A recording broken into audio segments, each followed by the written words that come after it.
I would probably.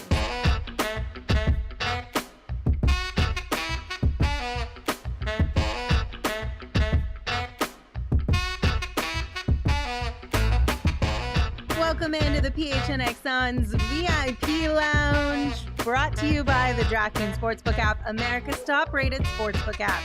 Don't forget to smash that like button, subscribe wherever you listen to your podcasts, and rate and review if you feel so inclined. Only 5 stars. Only 5 stars. Anything else, take it to somebody else's podcast. Like the Bets podcast. You can go talk trash about Shane and Johnny. No, be nice to them too. We love them. Don't. We're back in the VIP lounge. Feels nice to be here again. I like this place a lot more than I like the dive bar. The Suns took down the Wizards 118-98. Solid team win. I prefer my walk-in closet. I'm not going to lie. Do you? No. No. I was like, I'm kind of surprised. No, a great team win. It was one of those where no one individual played significantly better than anybody else, but this is the way that James Jones has constructed this roster. Again, there are 8-9 guys that can come in and have a major impact in a game, and you can have a win like this where it's evenly distributed, yet you get a double-digit win. Mm-hmm. What was the final? How many points? 118-98. 20 points. You know who said 21? What? In our picks. That's right. I said it was going to be a 21-point win. That's right. I thought you were making fun of I did my math. No, I was. No, that's an easy one, Lindsey. I know, but I was like, wait, hold on. Did I mess there. that one up? I did go to AUC. Okay, leave me alone. Yeah, no, but you're absolutely right. There were 8 players tonight who were in double figures. Like, this was just overall a really solid team win. And then the other 3 players, to be fair, Ish Wainwright only saw 3 minutes, but he still got a bucket, ended with 2 points. And then you have Jalen Smith and you have Elfrid Payton, who had 6 and 5 points, which isn't terrible either. Hold on. Jalen Smith was one of 7. Like, okay. Well, he made 4 free throws. So. Yeah, well, he could have had like another 10 points, but he missed like 5 shots at the rim. So True. But still. MCG Blue says held another team to under 100 points too, which is another testament to just how great this team defense is as well. Especially when you were able to keep guys like Deandre Ayton and Chris Paul and Jay Crowder to just 24 minutes. All 3 of them only played 24 minutes tonight. After the fact that they played so many minutes on Tuesday night is probably a relief to them, and just really good overall that if you can do that on nights like this and rest some of your star players even more when you get later on into the season, that's going to pay dividends in immense ways that you just can only hope that this is a continuous thing the Suns team can do. Yeah, DA played 21 fewer minutes than he did in the game against Portland. I mean, that's huge. And that's almost 2 games for some players. Yeah, he still had a double-double tonight, even with that. A solid performance, not his best, only shooting 6 of 11, but 15 points, 10 rebounds, 4 assists. He came up great. So again tonight, and JaVale McGee, you can't say enough about this guy. 17 points in 16 minutes, 16. My eyesight, I couldn't tell if it was 16 or 18. It was another impressive night by the 2 big men, and I think that's a good reason to go to the bar and let's check out what we're drinking tonight. Let's do it. Let's see what we got at the bar. It's the Big Boy Brew. Crack one of those open. It's better than the scotch I tried before tonight's show. I can't taste any. That could be bottled sweat from Deandre Ayton and JaVale McGee, and it would taste better than that scotch I tried. I mean, are you being a little bit dramatic, maybe? No, that scotch was awful. No. Okay. All right, I'll give you that one. Whatever. Maybe I am the drama. That was also the 13th consecutive home win for the Phoenix Suns this season. Only the 8th time that they've ever done that in one season. Yeah. And I wanted to make a joke that Gerald had to go on the road to experience an in-person Suns loss. He did. It's been so long. He did. I'm lucky he didn't bring that bad juju back. So I feel like I would have made fun of him so hard if they would have lost both of those. I would have, poor Gerald, I would have blamed him forever for that one. Joel in the comments wants to know, how was the pizza? I'm betting that is the man who was kind enough to deliver our food tonight on DoorDash and said, "Hey, I recognize you." And I said, "Is that you?" I believe, yeah, it is. I told him about the new show. He said, "Oh, I'm gonna watch." So Joel, that's amazing. Thank you so much for subscribing. Just subscribe. The pizza was bomb, by the way. The delivery was even better. Appreciate you very much. You came in. You're like CP3. You came in the clutch. We really appreciate you. Welcome to the club. A new member of the Cove Crazies just by delivering food. Love it. That's amazing. I love that. Okay, so one thing that we do have to talk about, and I think this is something, yes, we have to. I can't just say ahoy hoy and we can be done with this? Nope, because this one's really important. All right. Mikal Bridges was not wearing his signature yellow shoes tonight, and Espo has the scoops, you guys. I have the 411. Is that still said? What do we? Sure. No, I got the... I'm spilling the tea. Is that something that there you go. I'm spilling the tea on what happened tonight. The reason that Mikal Bridges was not wearing his yellow sneaks was because he had requested a new pair. He needed a new pair. They were not delivered. So he was wearing a pair of Devin Booker Nikes tonight. The purple kicks. So that is the inside scoop, that he needed a new pair of the yellow ones, and they didn't arrive in time. So that's why he was wearing the purple Devin Bookers. So no need to panic. He has not made a decision to change from the yellow kicks, the banana boats, whatever you want to call them. They will be back, from my understanding. Yes. But we do not know when, because they are not in the building. Supply chain issues. We'll chalk it up to that, I guess. We'll give Nike a little bit of a help on this one. You got an NBA player there that says, "I want my yellow shoes, damn it." No. Freaking overnight that crap. Paint a pair if you have to. Absolutely. Get Mikal Bridges his damn yellow shoes. Get Mikal his shoes. Dadon CJ said, "Keep the purple D-Book shoes on." No, bring the yellow kicks back. I have a hard time. I like the yellow ones because it's interesting, because you mentioned that he had said at one point in time that the reason why he wears the yellow shoes is because he's easy to spot with those yellow shoes on. And I wasn't really feeling that explanation. I was like, that's kind of weird. I don't get it. Then tonight, after I was actually paying attention to it, I was like, wait, where's Mikal? The yellow shoes really do help. So I get it now. Now I only want Mikal to wear yellow shoes. I am a creature of habit. So if I change my route to go to work or something, it feels weird, right? and to me, it just felt unnatural this evening. It totally did. Is there a good... Manuel said, seeing Mikal without the yellow shoes was like seeing a no-beard Santa Claus at the mall. I'll take it, but it just ain't right. And I'm with you. I wouldn't take it. That's like... That's funny. That's like a sin, basically. You can't have Mikal without yellow shoes or Santa without a beard. You cannot have that. It just doesn't work. It's like James Harden without the beard. You see those photos? Oh, yeah, remember that's that? not. His ASU days? No, not good. Not good at all.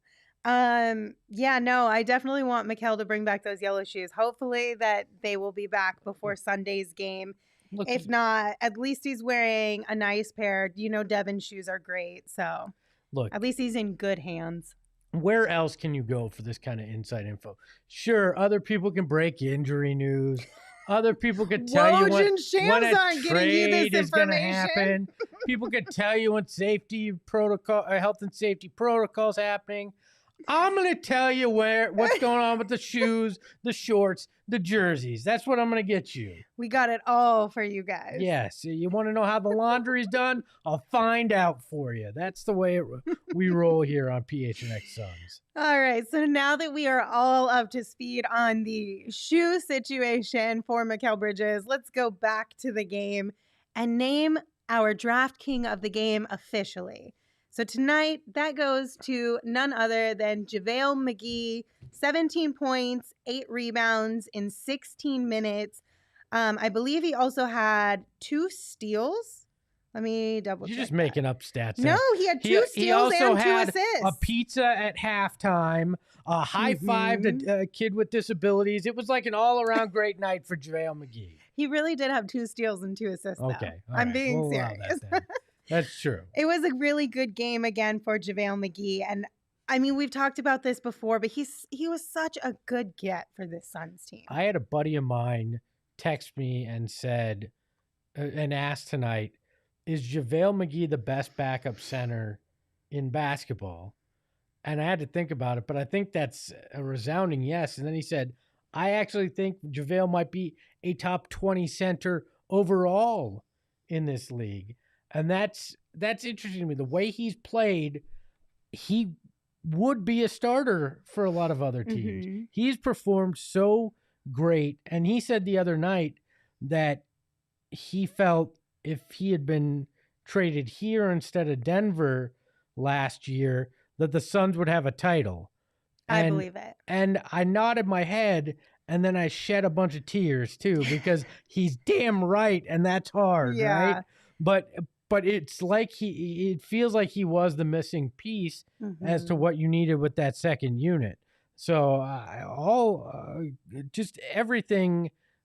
All the praise he's getting is well deserved. I mean, you got to appreciate the energy and the approach he brings. And also, I love the fact that we got a moment. There's always a moment, like Gerald jokes that there's always a moment about Chris Paul that makes him laugh in a game. There's always a moment that happens in a game where I go, that's JaVale McGee. And that was at the end of the third quarter. He had the ball. He looked like he was going to do a half-court heave and realized there was like another second on the clock and did this like weird, I'm passing it to Mikal. I don't want that on my field goal percentage, and kicked it to Mikal to chuck up a shot. And I was like, that's JaVale McGee. Yeah, you got to do what you got to do for that percentage, right? Yeah, I love JaVale because I call it the JaVale McGee experience when you get those moments. Yeah. And I'm like, I just like this guy. Like overall, I like his game and I like those moments. It's hard not to like JaVale, especially because he plays hard.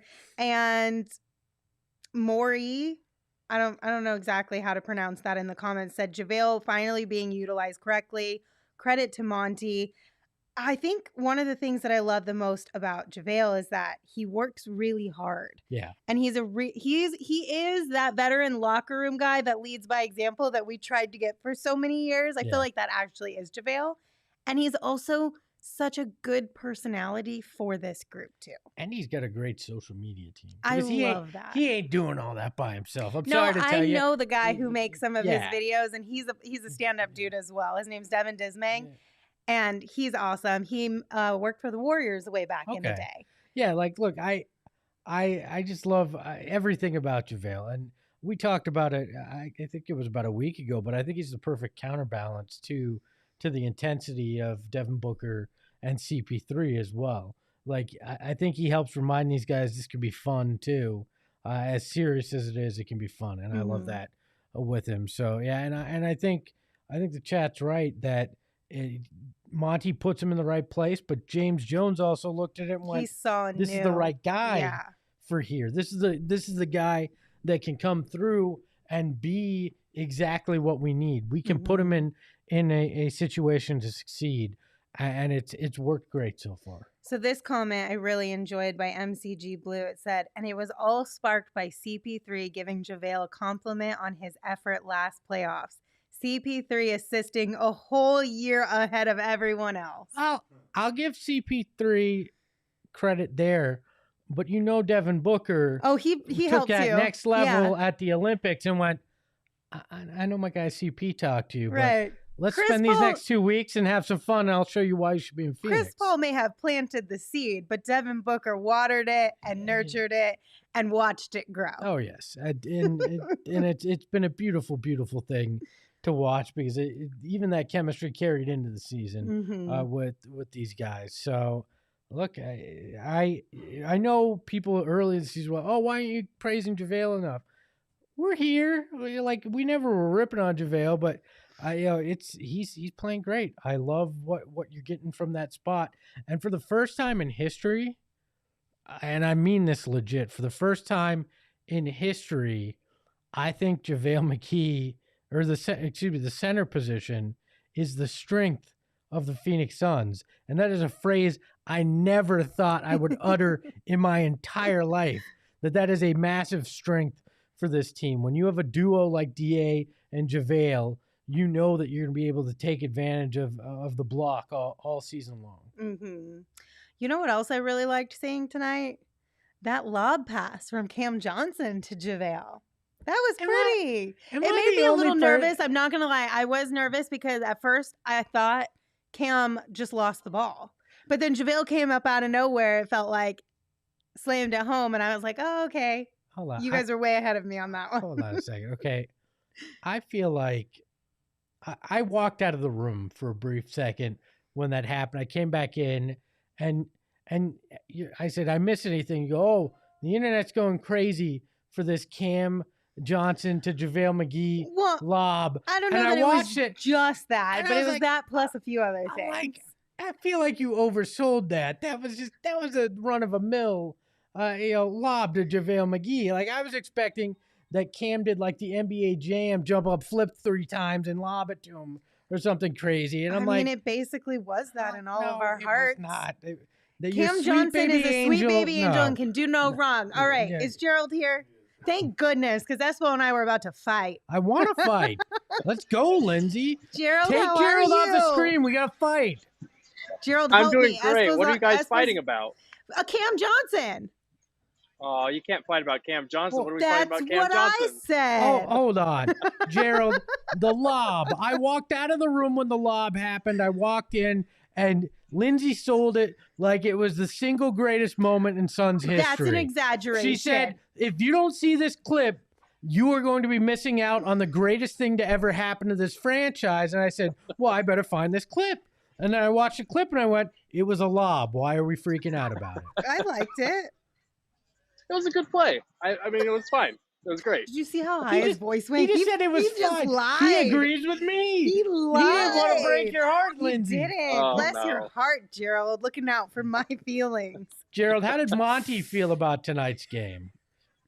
I felt pretty good about it. It seemed like he was very happy that he was able to rest Chris Paul and some of the starters a little bit. He was saying, coming into the day, the shoot around in the game, like the energy wasn't bad, but you could tell that they were a little worn down from the back-to-back and all the traveling and that overtime game the other night. So it was nice he was able to rest those guys and get such a balanced scoring performance out of everybody.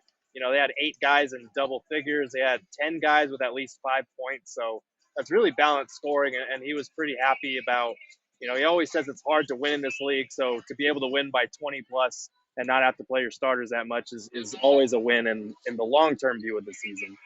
Yeah, you got to like when the energy's not there and you find a way to win by double figures. Absolutely. Did he say anything specifically about either of the big men tonight, JaVale or DA? He talked a little bit about Chris Paul and DA's chemistry, but it was mostly on the Chris Paul side of things and just how good he is at setting other guys up and making everyone around him better. There was that stretch to close out the second quarter where DA and Chris Paul kind of took over a little bit. They went on that run and built a double-digit lead. And then in the third quarter, again, Chris Paul was just dissecting everything out there. So not a lot on JaVale McGee tonight just because it was such a balanced performance all around. But he seemed really happy with it. And he was saying, I don't take what Chris does for granted. Mm-hmm. And the chemistry between him and DA has evolved, and it's continuing to evolve as they go. What stood out to you most being in the building tonight with the game? Was there anything that you saw on the court that really kind of epitomized the night for you? I really do think it was that stretch in the third quarter where Chris Paul took over because, you look at the stat sheet, he only had like 12 points, 6 assists, but it was just the example of how this team is so good at flipping the switch.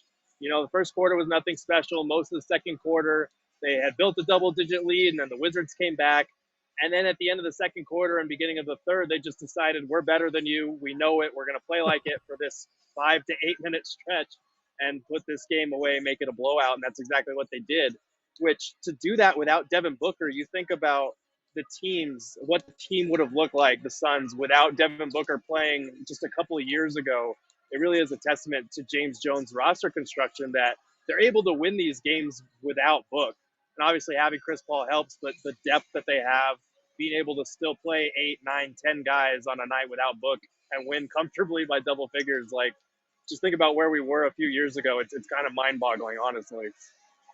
Hey, you know what? I'll take a game where we don't have gut-wrenching fourth quarter every once in a while from this team. I know that they're the best clutch team in the league, but still, there's only so much I can handle in one season. I'll take another 50 of those. I don't need. My gosh. I don't need drama until we get to the playoffs. Like I'm good from now till May to win like this. You know how much harder this team makes my job, guys? Yeah. Oh, well, then they should keeping it close in the fourth. Shane needs to earn. All right, money. Gerald, before we let you go, we want to talk about our tweet of the night tonight because it is none other than you who is our official tweet of the night. You said Chris Paul right now is shooting, assisting, calling timeouts for opposing head coaches, and even correcting officials' calls. He's literally doing everything out there. That was a fantastic tweet. Did you see the situation unfold when he told the opposing head coach to call a timeout? Yeah, it was that one play in the third, I think, where he was rocking back and forth with that dribble, that crossover, and he finally got free of like two guys, hit a jumper, and they were on a run at that point. I think it was about 18 or 20, and he just looks over at Wes Unseld, and he basically tells him, like, you need to call a timeout.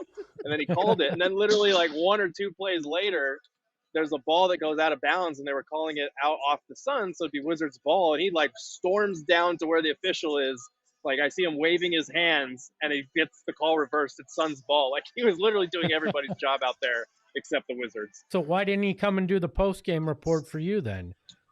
He's doing everybody's I don't know. job. He draws the line at that one. It's like, I heard about this show. I can't be on that. Gerald, on a serious topic before we get you out of here, and I know me asking a serious question is weird, but was there any concern out there with Washington having played the Kings yesterday, the Kings having shut down their facility? Was there any talk of the COVID concern out there?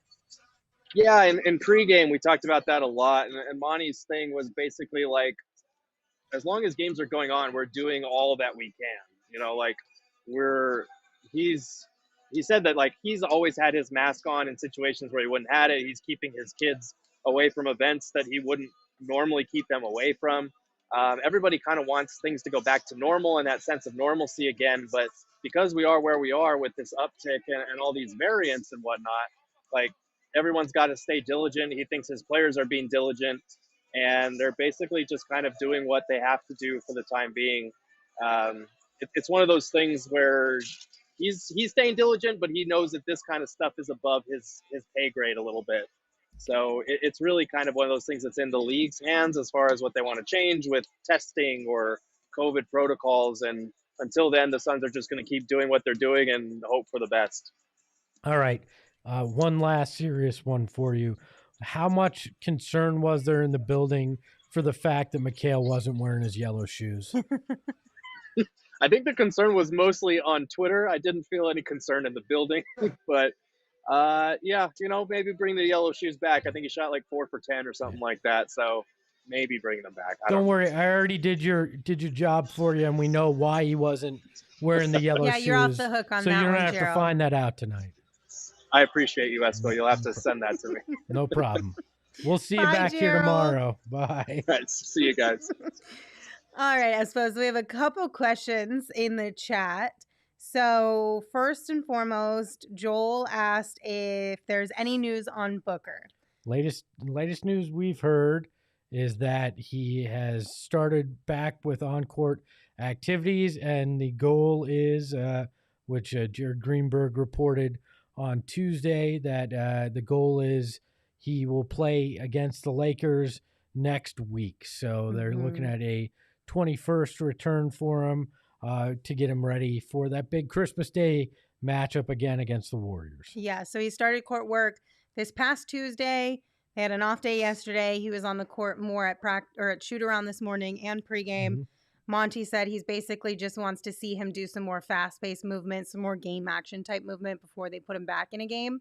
But like Espo said, likely next Tuesday against the Lakers. Next question from Don CJ. Is the news on Sabonis true? If you're talking about trading for Sabonis, in my opinion, no. Okay, so the report from Shams was in previous years, the Suns had expressed interest on Domantas Sabonis, right? Yeah. My guess is this was pre-Deandre Ayton finding himself, right? And that they kicked the tires on this. But my guess is you would have to give up Deandre Ayton to get in that conversation for Sabonis. Bare minimum, you'd have to give up at least Cam Johnson and draft compensation and stuff. But I think it would probably be I'm apparently stuttering. It'll probably be, it would start and end with a conversation about DeAndre Ayton. And there's just absolutely no reason for this team to mess with this chemistry at all. Right. And you would never trade DeAndre Ayton. Well, I shouldn't say never, but logically you wouldn't trade DeAndre Ayton with the team that is the best team in the NBA, all right? I was wondering if we were going to get one of those tonight. You're going to get that every time until it's not true. Would you? Yeah, the Phoenix Suns are the best team in the NBA. That was much better. All right, and that's why you wouldn't make that deal. You'd have to move too many valuable pieces, and then the question is, how does Sabonis even fit in? If you trade DA, it's ridiculous. He's not a defensive guy, so it screws that up. But if you find a way to get him in here without trading DA, how does he fit with DeAndre Ayton? It causes more problems than I think it solves to go down that route. So I don't think there's much there. And this is an all-in year. So this isn't a year to try and figure some things out. This is a year where if you're going to make a trade, you make a trade for a piece you know is going to have a really good impact on this team that'll take you all the way to that championship. Yeah. Did you say something, Shane? Oh. I just scoffed at the comment. Oh, sorry. All right. Hold on. What comment? Reagan Graves said Sticks look good tonight. In what planet did Sticks look good tonight? I mean, the Walmart Hakeem Warwick did not look good tonight. Unless we're talking to other GMs, and then Sticks looked great. You want him on your team. All right? If I'm talking to those Pacers, if I'm talking to the Spurs, Sticks looked fantastic this evening. Otherwise, what freaking planet are you living on that you're telling me Jalen Smith looked good tonight? I feel bad for him. I do not feel bad for a guy making 7 figures that sucks at his job. I do. I can't help it. I know they're making a ton of money and he's not doing what he should be doing on the court, but I still feel bad. I do not feel bad for a man that makes millions of dollars and can't do his job. I bet you he's lost sleep at night thinking about how he can be better at his job. I bet you he could pay some of those millions to get that sleep taken care of for him, right? Like, I don't think he's sitting there losing sleep over how am I going to cash that next check in 2 weeks. I don't know. Let's move on. This is making me sad. I don't like it. Let's move on. We have one final topic for you guys. So before we get into that, Espo, is there anything about tonight's game that you would like to talk about? Jalen Smith. Other than that. Tonight's game overall is a sign yet again that the Phoenix Suns can win anyway, anyhow. And that's going to be the hallmark of this team the entire season.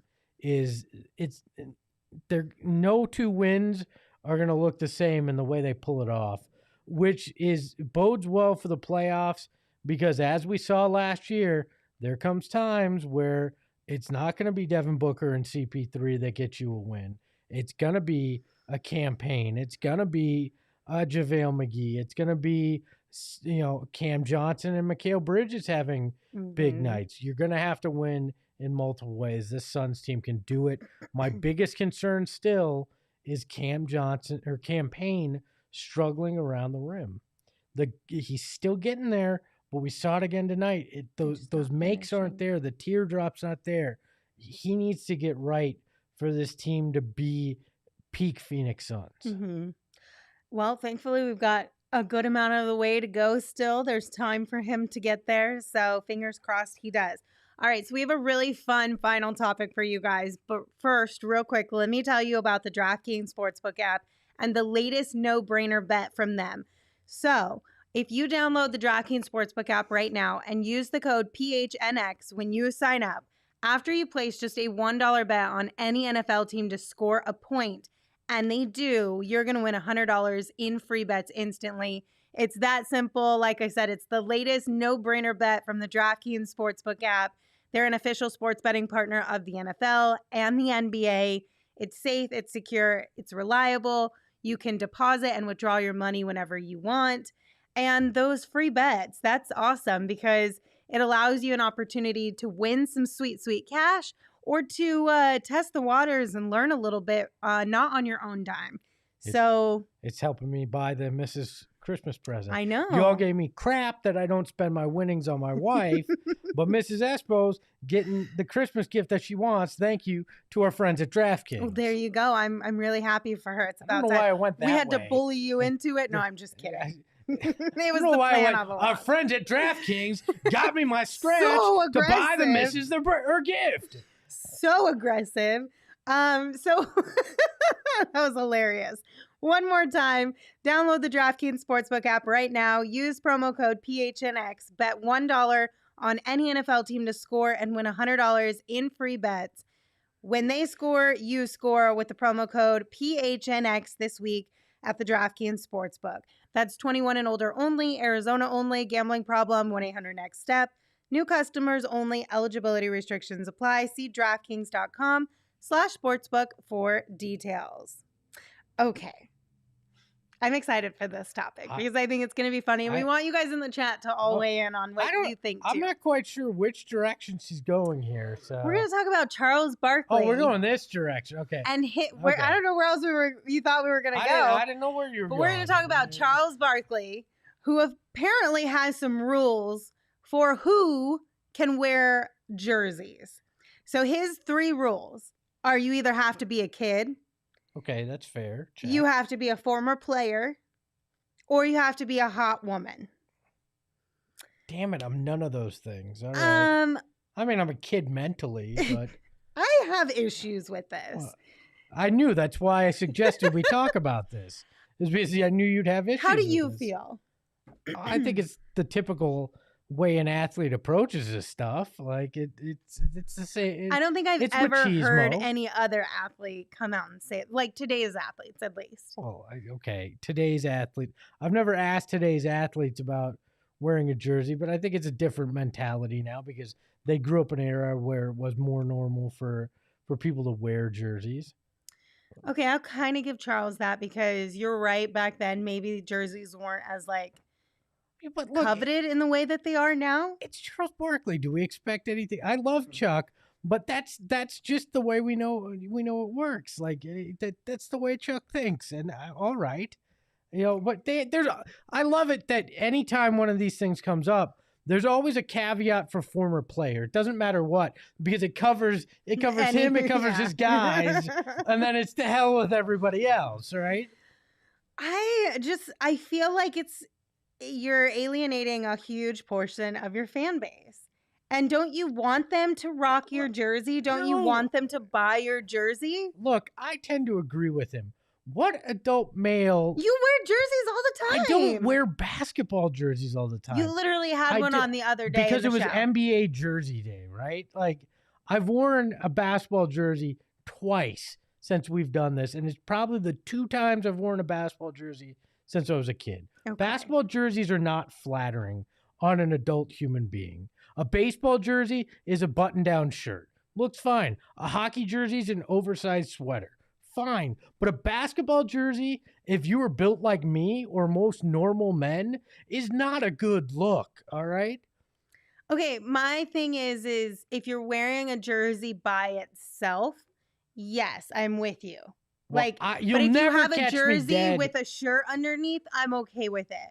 But if you're wearing like jeans and a sleeveless jersey, that just looks weird. Look, if you're a grown man wearing sleeveless shirts and you're not going to the gym, let's check yourself, all right? I mean, in Phoenix, it's like 150. No, I don't care. Degrees out. I don't care. Wear some damn sleeves, all right? I don't know. You're either advertising or you shouldn't be wearing a sleeveless shirt. That's the only gripe I have with this is if people wear their jersey with no shirt underneath, I can't do it. Yeah, that's my only stipulation. Tank tops are not something men should wear unless they're at the beach or they're working out. I think I probably just offended Brandon Spano, the CEO of our network. But look, I mean, you're either showing off or you just can't afford a shirt with sleeves. What about even to games, though? No, you should never wear a sleeveless shirt. No.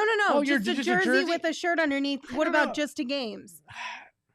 My rule is I will not wear a jersey of a current player. If the guy is younger than me, it's weird. It's weird. Like weird. I would wear I'll wear a throwback Charles Barkley jersey like I did the other night every once in a while because that was the jersey I always wanted as a kid and I can afford it now as an adult.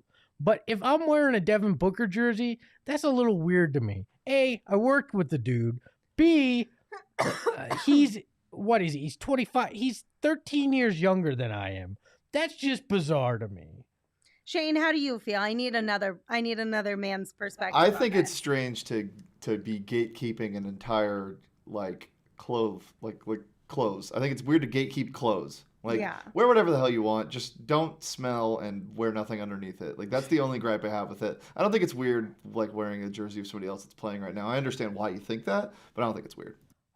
I don't know. That's just a personal. But my view is tainted. I've worked in this industry so long that I always felt like if I was walking around rocking a Devin Booker jersey and I walked into somebody I know, that's just weird to me. But basketball jerseys aren't great for men. I understand what you're saying from the work perspective because there has to be a level of separation between fandom and work when you work in sports, to an extent. Used to, not anymore. Right. But if you're working for a team, there has to be a little bit of separation there.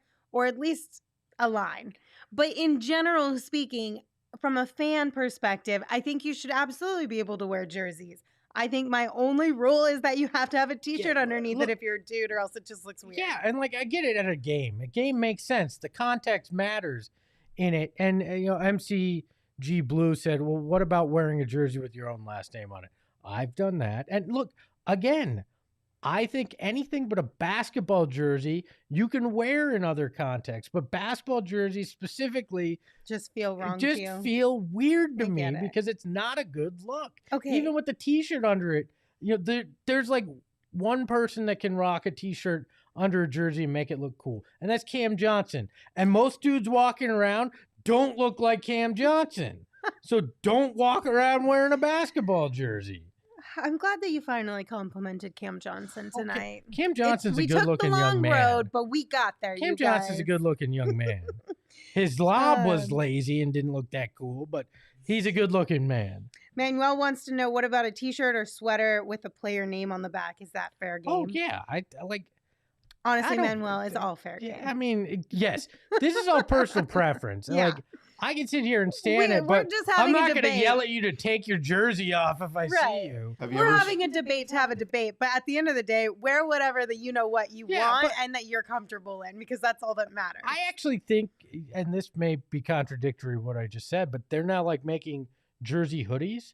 I think that's a kind of a cool look. Wait, they are? Yeah, you can get hoodies that look like the jersey some of them are sewn on. I have a Yotes one from their reverse retro. Okay, I kind of low-key like the look of a hoodie under a jersey. I can't. That I feel like I would be okay with. If I get that many layers, I'm already fat. It starts to look really ridiculous. All right? Hoodie over a jersey's a vibe. It is, right? Over jersey. Sure, all the way around. Yes, you can wear a hoodie over a jersey all day long. I won't begrudge you for it. I'm not, whatever. Wear whatever the hell you want. I have my preferences. I may think you look ridiculous, What the hell difference does that make? Like, you really think I'm the one that should be telling you fashion advice? No, I should not be giving you fashion advice. Fair. All right. I always hate too when in these things with Charles, but hot chicks are always on the list of can get away with it. Like, are we really like that? Does it always have to be like that? Like, for Charles Barkley, yes. Well, okay, well, fair enough. Like, I think whatever. I'm not going down that road. It's just ridiculous. So Charles has he is aged physically, but he's not necessarily aged mentally with that perspective, though. That's every man. Men don't. You said age. it. I didn't say it. We all are in arrested development. We're between the age of 13 and 15 for a majority of our life. You said it. Physically, we don't realize it either. We'll try to do things we could do when we were 15. And then get hurt. And then, I'll go, oh, yeah, I may weigh as much as I weigh now, but I can still go play pickup ball. Why not? And then you hurt yourself when you try to do something like a spin move that you used to do. Or something you go, oh, yeah, I'm old as shit. Why am I doing this? Because I still think mentally I'm 15 somehow. You're like, I'm going to be sore for the next 15 I feel like Espo has a really good layup package. We got a lot of, like a hook or something. I prefer you not talk about my layup package. Thank you. And with that, my layups are very much like campaigns right now. I make a nice move. They hit the backboard. They don't go in. So. Well, thank you guys for tuning into tonight's Lindsey does not want anything to do with any another night in the PHNX VIP lounge. We love to be here. If you go ahead. Emmanuel says, yo, is Sticks the Walmart version of Lou Amundsen? No, he's the Walmart version of Hakeem Warwick. Get it right or don't bring it up, all right? Okay. Anyways. All right. If you have not checked out gophnx.com lately, please do consider becoming a member. But Gerald wrote what he is calling one of his best pieces of work yesterday. A breakdown. Yes, a Bourguet breakdown. It is available to everyone. If you have not read that, head on over to gophnx.com right now. Check it out. Tweet at Gerald. Give him a bunch of high fives and clapping hands emojis. He deserves it. Well, are you cheering back there because John Doe in the comments says Espo's hilarious? Yay, go Espo. It's a dude named John Doe. That's somebody either trolling or I'm sitting here That's totally Espo. Oh my God. I didn't even think about making a fake thing and commenting things like that. That's smart. I'm going to have to an alter ego. I hope you come up with a better fake name than John Doe. I'm going to come up with an alter ego to be in the comments during these things. That's fantastic. Also, head over to phnxlocker.com to check out all of the merch we've got going over there. It makes really great Christmas gifts. So go phnx.com and phnxlocker.com. Those are the two places to be. Stickers are getting sent out soon, and I still want to see your Cove Crazy sticker stuck somewhere. And I will stop it, Shane. Get your head out of the gutter, mustache. All right. Espo will send you something out of his son's my sweet prize closet stash if you put one somewhere at the arena. What? Now we're saying it. I'm not advocating vandalism of property. Does that count as vandalism? But if you can get one on the back of Eddie Johnson's suit, oh my gosh, I will buy you lower level tickets for any game you want to go to. All right. Wait, is that considered vandalism? A sticker? I don't know. Is a sticker considered vandalism? But I love that Eddie now he's gonna somebody have else who's trying to put watch his stickers back on and he his doesn't suit. even know it. Bless Eddie Johnson's heart. You can follow the show on Twitter at PHNX_Suns. You can follow me on Twitter at Lindsey Smith AZ. You can follow Espo on Twitter at Espo. And just one quick reminder, we're going to be live tomorrow at 2 p.m. So come hang out with us right here, same place, 2 p.m. tomorrow. We're going to round out the week with a fun show. So come hang out with us. Our guests tomorrow are Jalen Smith and Abdel Nader. And Gerald Bourguet will actually be here. They're not. I'm kidding. All right. I'm sorry. And with that, Espo, take us home. If you're an NBA GM looking for a lightly used power forward, may we interest you in Jalen Smith, and ahoy hoy.